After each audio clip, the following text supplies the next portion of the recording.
Metaphor ReFantazio was a game released back in... Stop writing your comments without watching the video, and if someone's done one of those stupid posts where they just post a screenshot of the video and get all mad about it, go ahead and shame them, because I recently beat Metaphor after 487 trillion hours, and I have to say that if you like Persona, you're gonna think that they're all terrible once you play Metaphor, because, man, it was a very good game. It's being nominated for a few different things at the Worthless Excuse for Competency, or whatever the awards show is called, and I gotta say, there's one particular category I'm very annoyed by. Well, I'm annoyed by all of them, because they'll give all the wrong awards to the wrong games and then tell the developers to shut up so that they can welcome Katy Perry to the stage or something. Anyway, Metaphor was awesome for a significant number of reasons. First of all, Stroll.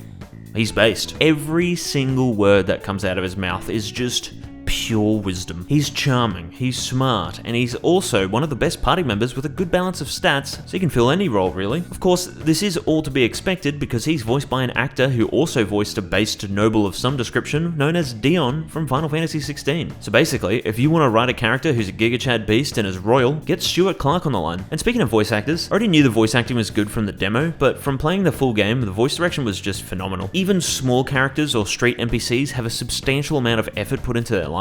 For example, in Katharina's rank 10, this Parapus here, I don't care about any of that!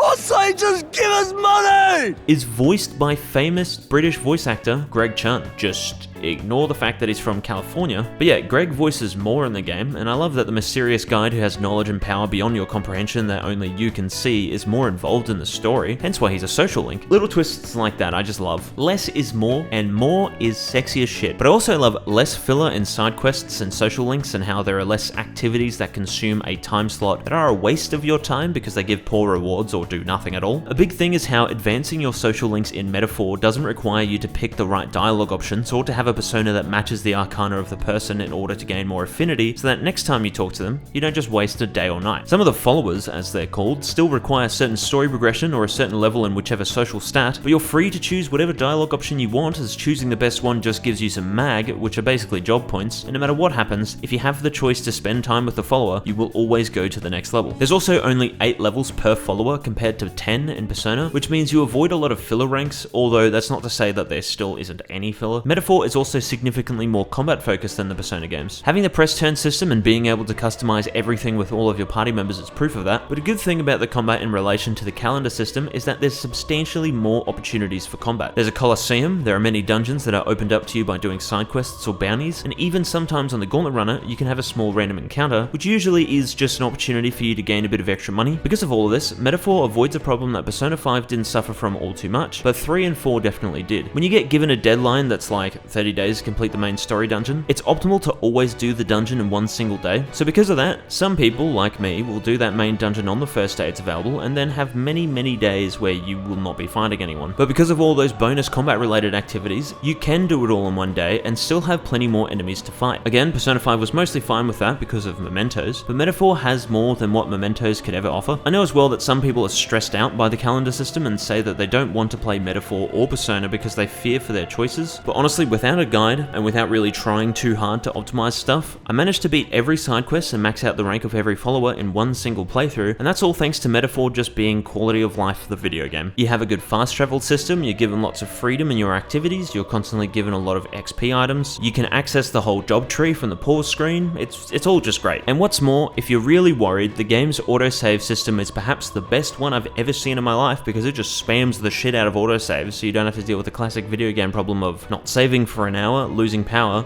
and then losing your will to live. You know what game does have that problem though? Shin Megami Tensei. So now it's the transition towards the SMT series, considering Metaphor is kinda like half Persona and half SMT. First of all, the protagonist dying is not a game over. Seriously, game developers, stop doing that. Secondly, the press turn system from SMT hasn't been changed all too much, but there were some small changes over SMTs that I quite liked. For one, the synthesis skills are a great addition and give you access to many skills that are greatly beneficial at the cost of 2 turns, although 2 turns being consumed can greatly benefit you if you do it right. The way turn order works is nice too, as it allows you to constantly use your whole party, because if say Hulkenberg was going 4th because her agility was the lowest and Stroll was 3rd, if the player phase ended on Stroll's turn, Hulkenberg would would go first next player phase, rather than going fourth again. There are also various accessories that allow you to do some cool things, like letting one party member go twice in a row, or making guards only consume half a turn, and whatever else. Because your party is all freely customizable too, it means you can get some setups to fight some of the tough bosses, like the New Game Plus Super Boss, that you can do in SMT, but you can't in Persona. One thing I was surprised to see though is that there are no archetypes that outright block, repel, or drain a damage type, and most of them usually have one or sometimes two weaknesses. The only way to block or repel stuff is with equipment, and maybe I missed something or just forgot it, but I don't recall there being any way to drain damage types. This does create a different level of strategy though, and I suppose it's fair because in SMT, before you fight a boss who uses fire, there's normally some piss weak demon that blocks fire before it that you can just chuck in your party to fight the boss. But fortunately, there's no such thing as a piss weak party member in this game, so no groundbreaking new ways to strategize in Metaphor, but the game still provides an excellent amount of intricacy to its combat to make it both fun and rewarding. And then some other things I like that I won't elaborate on to make the video shorter is that the story was great, all the characters were very deep and interesting and weren't just a bunch of anime tropes. The dialogue was beautiful and there's no romance, so dialogue doesn't have to constantly dance around the idea that you might be dating a party member. I think a lot of the weapon designs go insanely hard. You can skip attack animations, hell yeah, thanks SMT5. And once again, Stroll is just the best. Now with all the precautionary praise given to Metaphor, it's time I mention the big problem that genuinely ruined many parts of the game for me. It's the thing I haven't mentioned yet that everyone else is too busy praising to notice. Yes, it's the soundtrack. You see, stop writing your comments, just chill out for a second, man. Just chill.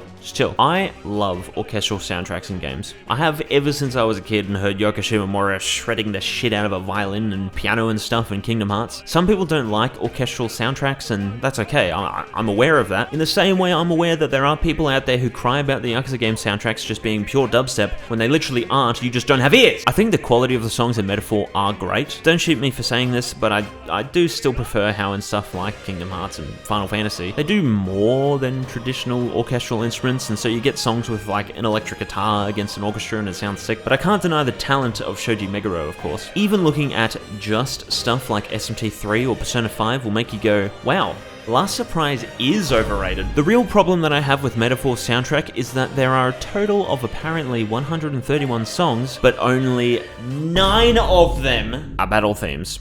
9.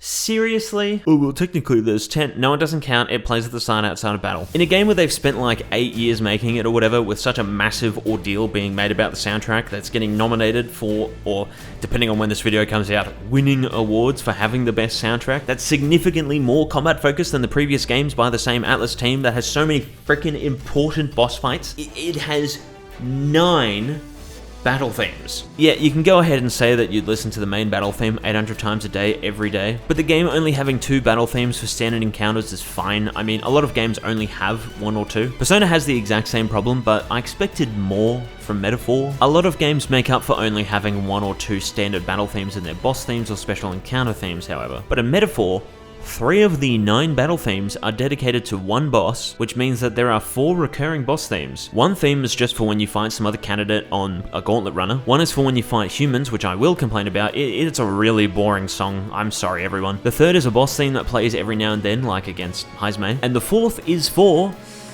every single other boss in the entire game. I cannot begin to express my disappointment in getting a cool story moment that's hyping up some really tragic or important boss battle. The game feels like it's gonna have some awesome theme, only for it to play the same boss theme you've heard 800 times already. This is something that I, genuinely have been hoping to see others say, and yet no one is saying it. How are they getting away with doing 9 battle themes in an RPG? Even the final boss, when he transforms into his special form for the first time, has the generic boss theme when you first fight him. I mean, really? And now it's time for me to bring up SMT again, which I don't know why it pisses off Persona fans. I mean, have you ever seen the full title for Persona 3? SMT5 back in 2021 had 21 battle themes. SMT5 Vengeance, which released earlier this year, and which has all 21 of those original battle themes still in it, ended up having an additional 21 songs. So that means that Vengeance had 42. Fun fact, that's 33 more than 9. Now, something with those 42 is that, yes, 2 of them are paid DLC boss themes, and one was only recently added in an update, but even if you ignored those, that's 39. And yes, you could also bring up the Metaphor DLC that plays battle themes from previous games, but they're not original Metaphor songs, and even including them, that's still 16, which really is such a piss amount. And you know the real kicker, the one that pissed me off the most to the point where I actually said out loud, "Are you serious?"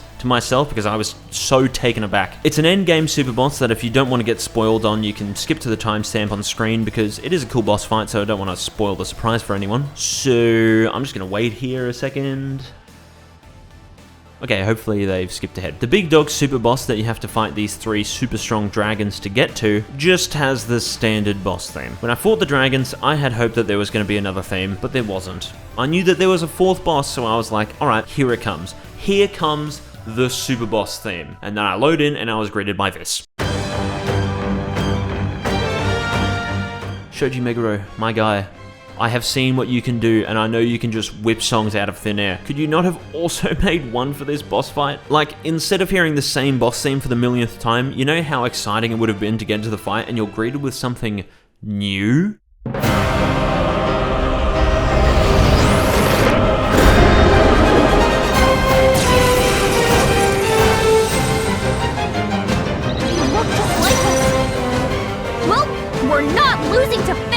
You want to know how many super bosses SMT5 Vengeance has?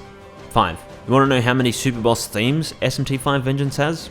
5. It has more one-time only super boss themes as Metaphor has recurring boss themes. Again, I don't have a problem with the songs, but I do have a problem with hearing them 1,000 times. And while we're talking spoilers, on that technical battle theme, I mean the one against Moore. Sick moment in the story, but that song plays earlier in a section which... That's another thing I've seen no one point out. Why do they introduce the game with an open world-esque section and make it look like they were going to have these sections throughout the game, even teasing you with strong enemies that would sort of make you think you come back here later to explore, only for Tradia Desert to just be a circle? Why did they do that? Ah, well.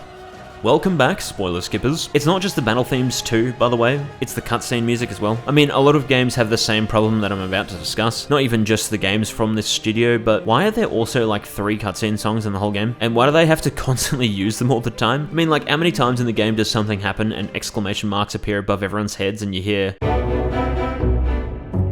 You'll be doing some social link and a little kid walks up to you with tears in their eyes and they're like, "Oh my god, my entire family has just been ripped limb from limb and now the murderer is chasing after me. Help me, please!" Anyway, just to once again clarify, I really liked Metaphor. Obviously I did, given that I put 90 hours into it to beat it, and did all the side quests and maxed out all the followers and stuff, but I just really truly do wish that they just made like 2 more boss themes, man. Like, not even that, if there was just 1 more. Like, seriously, I'm sure as well some people will count the variations of the dungeon themes where you're engaged with enemies as battle themes too, and if you do, I hate you. Compare this to another nominee in the Dogshit Awards for Best Soundtrack, Final Fantasy VII Rebirth, which even though it is 99% terribly designed minigames and gameplay padding, and 1% god tier combat, it had like 487,000 battle themes. And you know what other game released this year that has a shitload of battle themes, is an RPG, and is the best game ever made that you should buy right now this very second? I'll give you a hint. It starts with L, it's the 8th entry in this series, I'm just kidding, it's actually Final Fantasy XVI.